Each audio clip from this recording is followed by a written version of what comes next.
Bonjour Natacha Polony. Bonjour Bruce, bonjour Christine Bonjour. et bonjour à tous. Ce matin, une de vos journaux, on met la main à la poche. Les Échos, électricité, pourquoi les tarifs vont encore grimper?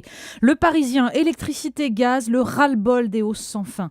Payer plus, mais aussi travailler plus. Ça, c'est en une de l'Humanité, le rapport qui dynamite les retraites. Et puisqu'il est question d'argent, le Nouvel Observateur affiche un dossier spécial pour le meilleur et pour le pire, l'argent dans le couple. Et revoilà François Fillon, il est invité ce soir de Des paroles et des actes sur France 2. Ben oui, on l'avait pas beaucoup vu depuis le psychodrame de l'automne pour l'élection de l'UMP, mais alors là, ce matin, il est partout et sur des pleines pages. Bon, alors c'est vrai qu'il n'est pas tout seul, il y a un fantôme qui s'accroche, qui gâche un peu la fête. Je vous cite la une de l'Opinion, la bataille Fillon-Sarkozy relancée. L'article de Libération, Fillon face au défi Sarkozy. Bon, pourtant, il fait tout comme il faut. Le Parisien nous explique qu'il soigne ses réseaux à l'étranger, qu'il fait du tourisme conscientisé à Fukushima. Il fait même des conférences payantes à Genève devant des banquiers. Ce soir, nous dit Guillaume Tabar dans le Figaro, il devrait essayer de se débarrasser du fameux fantôme, parce qu'il est agacé, dit Guillaume Tabar, d'être renvoyé à son ancien patron quand lui voudrait se mesurer à François Hollande. Donc l'opération des paroles et des actes doit donc prouver qu'il est déterminé, parce que, comme le résume obligeamment un proche de Nicolas Sarkozy dans Libération, il devait être élu triomphalement à la présidence de l'UMP, son échec fut spectaculaire. Il dénonce la fraude et exige de nouvelles élections, il n'y aura pas d'élections. Et il se fait élire député de Paris pour conquérir la capitale, il renonce. Bon, comme l'écrit Guillaume Tabar, la leçon du Sarkozy des années 2000 est justement que le leadership sur la droite s'arrache et ne se reçoit pas. Encore faut-il accepter de descendre dans l'arène et de s'ébouriffer un peu la mèche. Alors justement, à propos de François Fillon, il va être invité ce mois-ci d'un groupe qui est assez peu connu du grand public, il faut bien le dire. Oui, qui s'appelle le groupe Bilderberg. Alors pour ceux qui ne connaissent pas, le Nouvel Observateur consacre un article à ce conclave d'un genre particulier, fondé en 1954 par David Rockefeller et le prince Bernhard des Pays-Bas. C'était à l'époque pour lutter contre le communisme.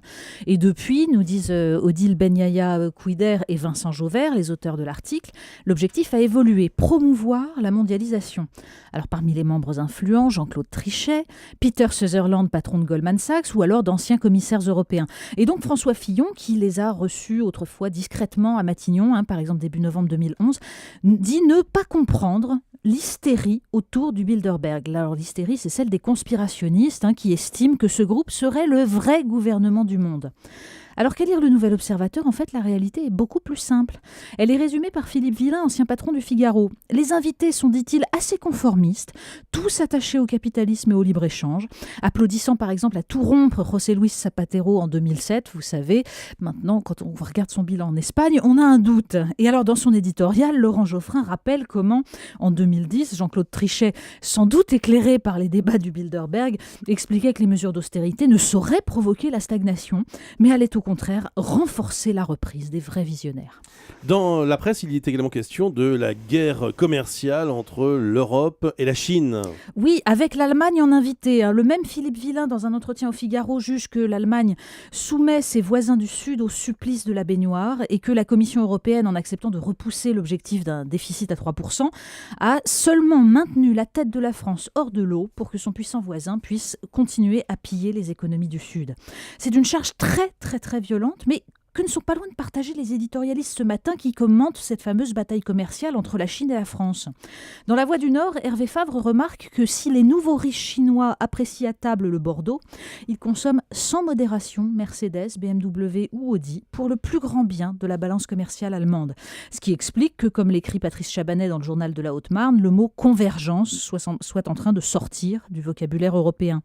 Bruno Dive, lui, salue dans Sud-Ouest le réveil de la Commission européenne qu'on avait connu plus prompte à fournir des directives, régenter la teneur en cacao dans le chocolat ou la fabrication des fromages à pâte molle qu'à défendre les industries européennes. Et puis aussi, il est question d'éducation nationale. Oui, un billet très intéressant de Marilyn Baumard dans Le Monde. Elle revient sur la nouvelle tarte à la crème éducative, offrir des tablettes et des ordinateurs aux écoliers. 52 millions d'euros pour les contribuables des Landes, 25 millions d'ici 3 ans pour ceux de Seine-et-Marne et 5 milliards de dollars pour les établissements américains. Pourtant, En France, l'opération des Landes, qui dure depuis 2001, avait fait l'objet d'un bilan très clair, qui vient d'être confirmé par les travaux de 2 chercheurs américains. Ouais. Aucun bénéfice en termes de niveau scolaire. En revanche, les élèves passent 2h30 de plus par semaine à jouer et fréquenter les réseaux sociaux. Mais Vincent Payon, comme ses prédécesseurs, annoncera le 10 juin un plan pour le numérique à l'école. Le clin d'œil du jour. Alors, je vous citais la une du Nouvel Observateur sur les couples et l'argent. En gros, la conclusion, elle n'est pas très compliquée à imaginer, c'est que l'argent est source de conflits pour 74% des couples, en particulier quand les salaires sont inégaux. Oui, on s'en serait douté. Alors, le plus amusant, c'est que des chercheurs danois ont établi un lien entre les problèmes d'érection de l'homme et le salaire de son épouse. Oula. La consommation de Viagra augmente de 10% à partir du moment où la femme gagne légèrement plus que son mari. Oui, ces messieurs sont décidément très fragiles. La femme, elle, en revanche, souffre dans ces cas-là d'insomnie et de stress. Bon, cela dit, que les différences de situation financière détruisent les couples, là, on en sait quelque chose. Regardez la France et l'Allemagne. Pour l'instant, on n'a pas trouvé de Viagra pour compenser. Merci Natacha Polony.